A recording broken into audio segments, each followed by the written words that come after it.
Attention, the following video is intended for educational and entertainment purposes only. All opinions expressed are those of the creator. Viewer discretion is advised, just in case you take everything personally.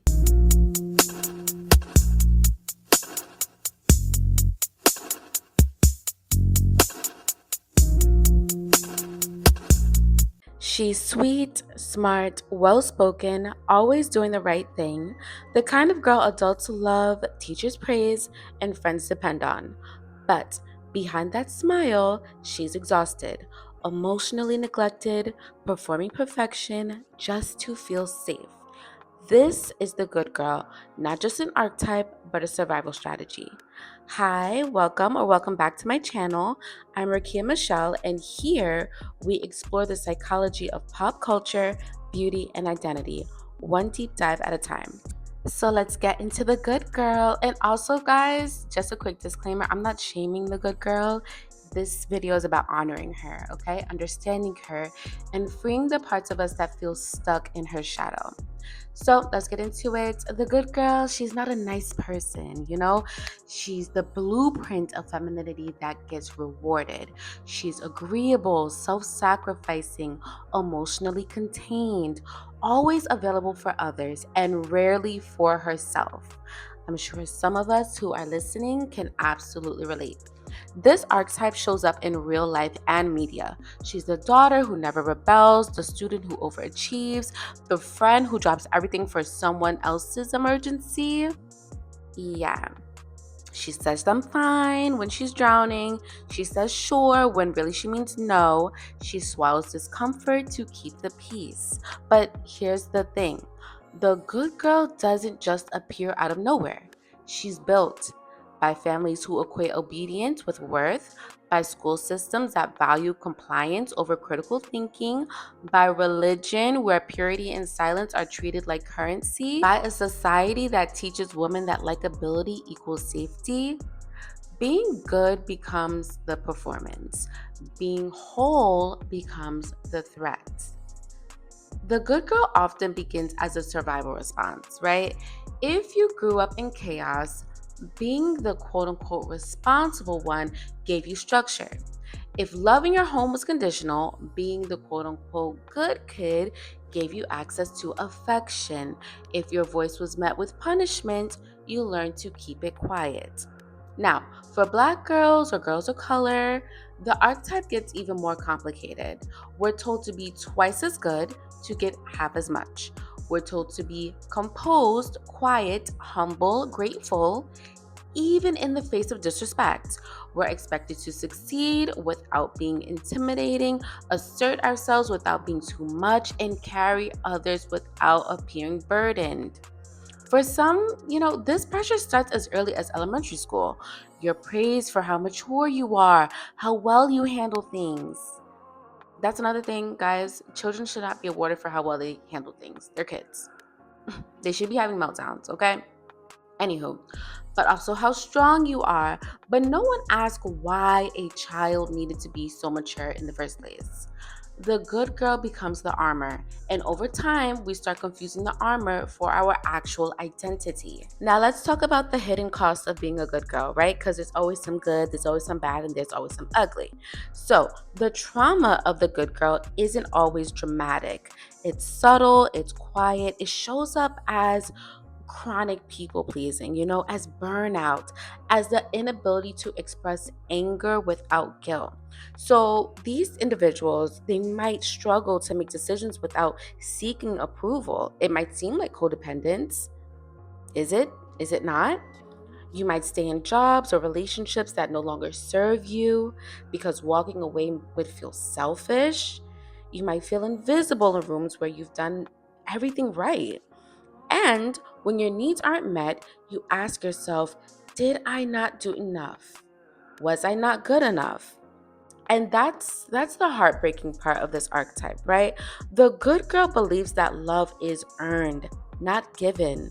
She believes that being low maintenance will make people stay. She believes that being easy to love means being easy to neglect.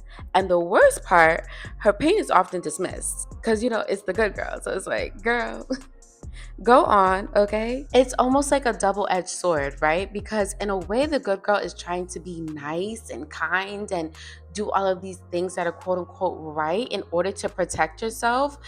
But in the end, she ends up opening herself up to vulnerability and, being taken advantage of. It invites it, because when you're always the one who understands, people stop being accountable. When you never say no, people stop asking if you can. When your kindness comes without conditions, yeah, that unconditional kindness, some will treat it like a guarantee, not a gift. And you'll notice that people start expecting more than they give. They'll lean on you emotionally, but never to check in on you. They'll applaud your reliability, but ghost when you need support. They'll praise your strength, but secretly count on your silence. And what's worse, society will gaslight you into thinking it's your fault. You'll hear, well, you're just too nice. You need to toughen up.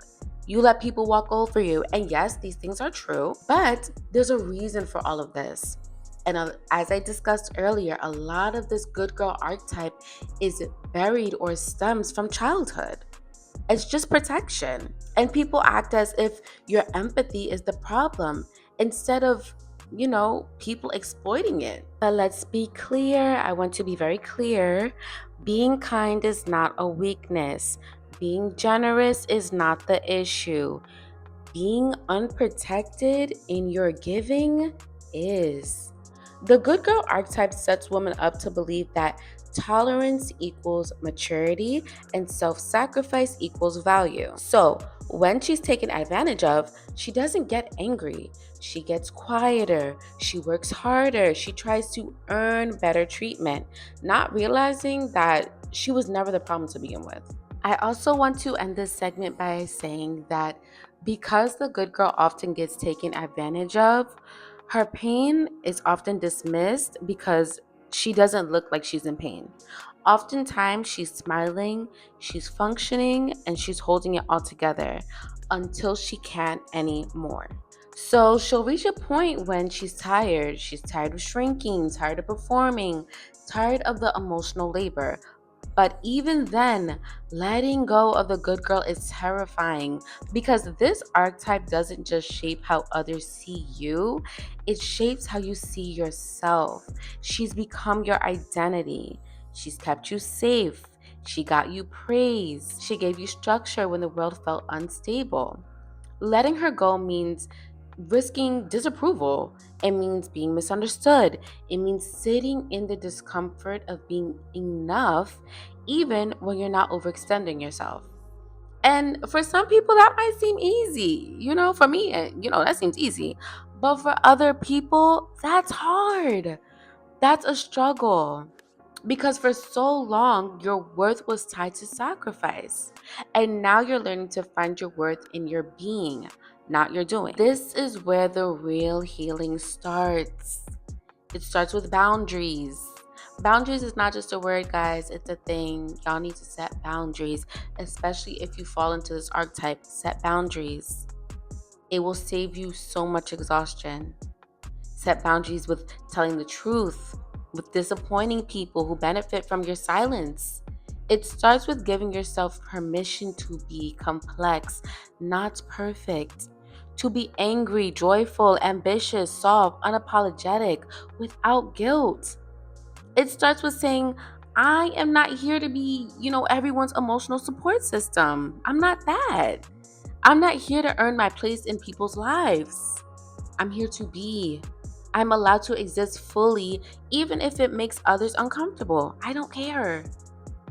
Reclaiming yourself isn't a one time thing, it's a daily choice. This is something you need to do on the daily. It's a daily practice to stop abandoning yourself to be palatable. It's learning to love the messy parts, to care for the inner child who learned that love had to be earned, and to show her day by day that she's already enough. If any of this resonated with you, I want you to know you're not alone. Many people are healing from identities they never really chose, just roles, they believed they had to play. The good girl doesn't need to be destroyed. She just needs a little bit of rest to evolve, to be held with compassion, and then gently released. If you're in your unlearning era, drop a heart in the comments. We are here for you, girl. Don't forget to like, comment, and subscribe. Share with someone who's tired of being good at the cost of being whole, okay? This is Rikeya Michele, and I'll see you in the next one. Bye. Mwah.